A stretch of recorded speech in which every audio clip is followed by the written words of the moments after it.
fishing, it's in my soul. Welcome to the Salt Strong Podcast, disrupting fishing entertainment as you know it. Prepare to laugh. Prepare to get to know fishing legends in a whole new and unfiltered way. And on occasion, you might even learn a thing or two about fishing. Here's your host, Joe Simons. Like diamonds. Are you getting in the way of God's work in your life? Do you feel like things aren't happening as quick as you'd like them to? Do you feel like he's not even listening to you? Do you feel like you're in this waiting room, if you will, and that no one's calling you up? Are you starting to get frustrated, maybe even losing a little hope? Well, if so, you're not alone. And in fact, this past week, my little son Jackson, he's 4 years old, and I'm in the backyard, and we have a backyard that slopes down quite a bit, and it's a pretty long backyard. And I have a wheelbarrow that I'm using, and I'm taking up. I'm like halfway up this slope, if you will, and I'm trying to get the wheelbarrow back up to where it's flat in our carport area, because I'm taking up a bunch of weeds that I've been picking, and this was like weeds that are super wet. It's heavy stuff. Has been out there for a while, and so I've got a big load, right?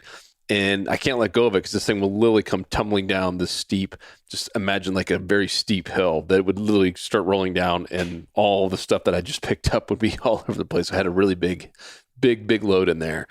And so I see my little son, Jackson, he's running out to me, and I can tell something's wrong. Like he's a little bit upset, and he's whining. And so I kind of put the wheelbarrow down. I'm holding it with two hands so it doesn't go backwards. And I was like, what's wrong, buddy? And he's hungry. It's about to be lunchtime, and he's hungry, and not just hungry, he's starving.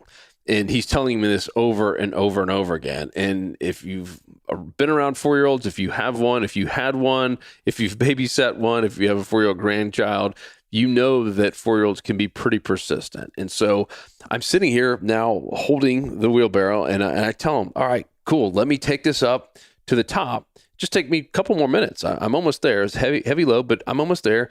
And then I'll wash my hands, and I'll make you a sandwich. And so I tell him that patiently, and I'm hungry. And now he's in the way of the wheelbarrow, so I can't even move it. And I'm like, Jackson, just get over to the side, and I'm going to take this up. I'm almost done. And then I'm going to make you the sandwich and wash my hands. And now he's like literally putting his hands on the wheelbarrow. So he's speaking to me, screaming now that he's hungry. I'm hearing him, and I'm trying to speak back to him. And he's literally, it's like he has cotton in his ears and is not listening to me. So now he's like, imagine I'm trying to move this wheelbarrow up. He's pushing against it. Like he's trying to push down on it to get my attention. So imagine this. All I want to do is get this wheelbarrow up to the top of the hill so I can go wash my hands and make him a peanut butter jelly sandwich. And yet he's so concerned and literally just like self-absorbed with this idea that he's starving and I can't hear him, that he's screaming at me and stopping. He's impeding my ability to even get up there. Next thing you know, I'm kind of losing my temper a little bit. I'm like, Jackson, please move over to the side so I can take this up. You're literally, every minute you're holding on to this thing, I can't get it. And he's like, he doesn't hear me. So I can't even let go with both hands and go get him, because this thing is going to start tumbling down the steep yard. And so with one hand and like my knee up against the side of the wheelbarrow, I'm like grabbing him to pull him over to the side. And then he starts grabbing onto my leg. I'm hungry, Daddy. I'm hungry, Daddy. I'm hungry. I'm starving. I can barely move. He's saying all this stuff, and I'm almost laughing like, dude, let go of my leg so I can take the wheelbarrow up to the top of the hill so I can wash my hands so I can make you a peanut butter and jelly sandwich. And it's like he didn't hear anything. And, finally he gets through all this, and I don't know if he actually heard me or he finally just gave up and realized that I was not going to let go of this wheelbarrow. I don't know what happened, but he finally follows me up, still bawling and crying the whole way up. And of course, as soon as I get up there, I rush to wash my hands and make him a sandwich, and he's all good. And it hit me right after that. I was like, gosh, how many times have I gotten in the way of something that I wanted, and I'm yelling at my Father, and I'm talking about obviously God here, right? Same scenario, right? Where I'm yelling at something that's something I want, it's something I need, it's something that's going to maybe even really benefit me and be nourishing, just like a sandwich would. and he's not doing it in time. And I wonder how many times I got in the way, because here's what's happening. At least for me, if you're anything like me, we want something, whether it be a job promotion. When I was graduating college, it was to get my first job, and I went many, many months without getting a job, and I was so frustrated. And I remember that was one of the most frustrating times in my life as a young adult, right? We're promised, if you will, that, hey, you get this good education. I went to Georgia Tech. It's a fine school, and, graduated with good grades. And you kind of just assume that you're going to have job offers. And I happened to graduate at a time where there was a bubble, and it had just burst, and people weren't hiring. And so I went many, many months, and I remember getting depressed. And if you read my book, Fishing for Happiness, I talk about it. I mean, I tried every job possible. It got to the point where I was like, I'll take anything. I even went down to the high school and applied to be a substitute teacher. And this is someone I've just graduated with a degree from Georgia Tech, and I couldn't even get a gig as a substitute teacher because some of these places are like, well, you're too overqualified and you're just going to leave immediately. And so I got so frustrated, and I started getting angry with God. And I even got like the time, some of the anxiety attacks were at its worst. And I was like, what is going on? God, are you not listening to me? Don't you know that I want a job? All I want to do is work and make a living. And now looking back, I understand exactly why he, meaning God, put me through what I did and helped me learn a little patience. And I ended up getting the dream job. I mean, I'm talking about the job that all of my friends were envious of. It was quite the opposite of what I was just trying to grab a hold of for anything that would just even pay me a paycheck so I could finally get out of my parents' house. And there's been so many other times where I want something so bad, I'm realizing I'm probably getting in God's way. And so I want to tell you here, I believe God's timing is always perfect. It's easier sometimes to say that than to live it out. I get it. And just know that, delay is not denial. I've heard that multiple times in different sermons. Delay is not the same in denial. There's a very, very big difference between no and not yet. And there are times where you're going to have to trust that he hears you, just like my little son Jackson probably should have trusted that I heard all 100 of his cries and his requests for him to get a sandwich. There has to be some trust there. I mean, go back to the Bible. I mean, you got Joseph, who's basically sold into slavery, right? And spends many years like in a prison with no rights, zero freedom. He's in the waiting room, if you will. There's quite a few sermons about God's timing and kind of being stuck in God's waiting room. And it's not fun because that's when like the negative thoughts happen. That's when jealousy happens, right? And trust me, I went through it. Like that job, that time in my life when I couldn't get a job, I started getting jealous over all my friends who had landed jobs. Like, well, God, why do they get these jobs and I didn't? How did this person land a job? They barely even graduated and I can't even get a job. It's so unfair. And I was so angry and so mad and I just didn't understand. And once again, I waited it out. I finally had to trust. I finally just had to say, you know what, God, I trust that I am going to keep trying. I still got to take action every day. I can't just sit in my bed and mope about it all day long. I got to keep putting my resume out there. And I'm going to trust you that right job happens to me at the exact right moment. And it did. Like this job opening that I got, it was the absolute perfect timing.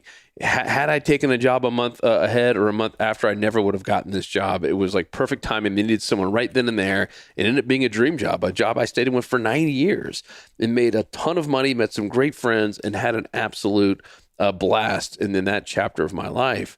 And yet that time is also when you, once again, you start going through the jealousy and sometimes even rage, and sometimes you lose hope and even depression and anxiety. I mean, I had all of these feelings going on. And so this God's waiting room, like when Joseph's down in there, you can only imagine, how hard that is. I mean, it's one thing to be in your parents' house, your parents' basement, waiting on a job. It's another to literally be in prison. But what happened, right? For those of you who know what happened to Joseph. I mean, almost like with a snap of a finger, it happened so quick, at least, according to the Bible, that all of a sudden now he's second in command over all of Egypt.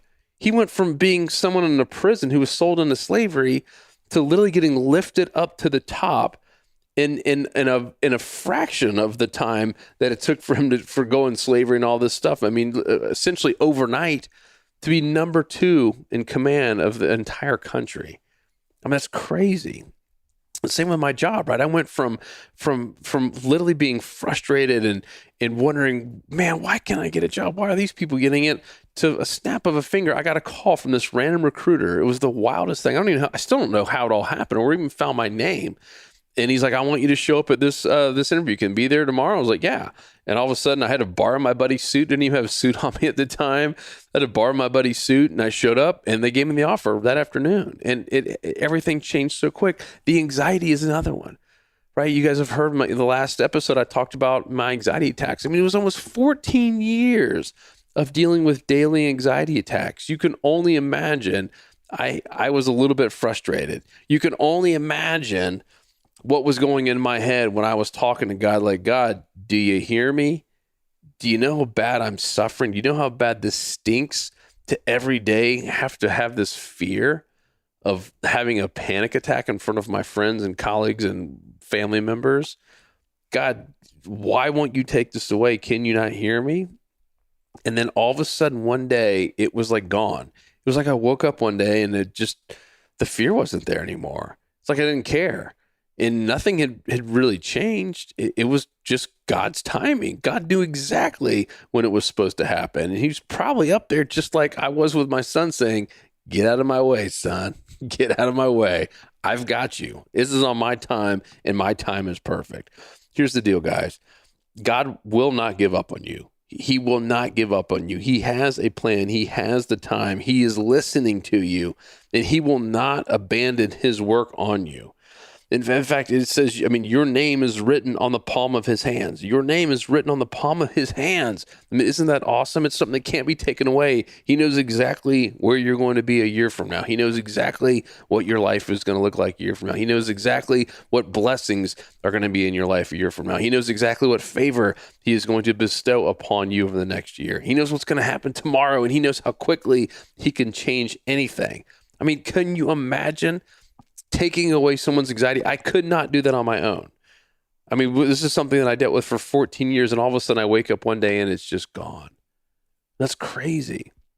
And God's timing is perfect. Now I understand why. He wanted me to be prepared and ready to give this message that I'm now impacted. I mean, who knows, well over 100,000 people have seen the YouTube videos and the podcast on how to overcome anxiety attacks. I get emails every single week from complete strangers, some all over the world, that have watched these videos and listened to the podcast and these messages just about the anxiety attacks alone. And I get it now. I'm like, gosh, wow, was I stubborn? And I know it's made me a better person. It's made me stronger. It's made me more resilient. It's made me more confident. I mean, it literally was one of the best things that ever happened to me. And I never thought in a million years I would say that, but that's how perfect God's timing is. So just know that he hears you. Keep praying. Write stuff down. I say that over and over again. And a lot of times I'll hear from people. I even talk to a few people and they're like, yeah, I heard you say to write it down. I still haven't done it. Do it. Start a journal today if you haven't already. It's one of the best things I've ever done in my life. And that was a big thing I talked about in the anxiety videos that I believe helped take it away, is just writing to God and being grateful for even my anxiety attacks and just saying, God, I trust you. Flood me with your favor.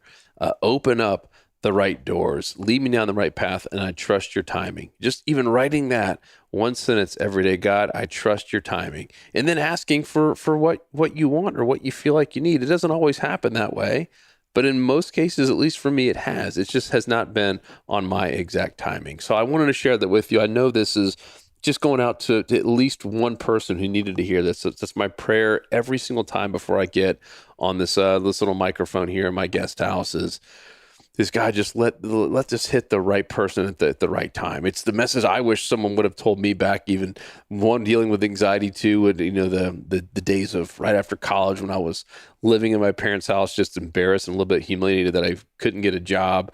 There's been obviously countless other times where I needed to hear this. Just get out of his way.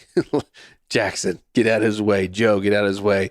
Blank, get out of his way. He's got it. He will not let you down. He will not give up on you, and he will not abandon his work on you. I hope that helps. Like always, if you made it this far and you have questions, thoughts, if you want me to pray over you, anything, hit me up at joe@saltstrong.com, joe@saltstrong.com. And I cannot wait to hear from you. I cannot wait for you to hear some of the future episodes.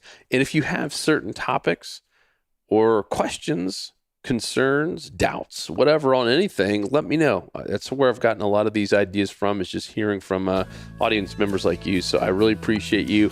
And if you believe this is something that someone that you love needs to hear, please do share it with them. That would mean the world to me. I'm out. Love you guys. Talk to you on the next episode. 'Cause fishing, it's in my soul. It was passed down to me from the days of old. Find us on the water if there was a way. It's been said my papa, he wrote the book on catching big reds and 20-pound snook. I wish I knew all the things he knew today.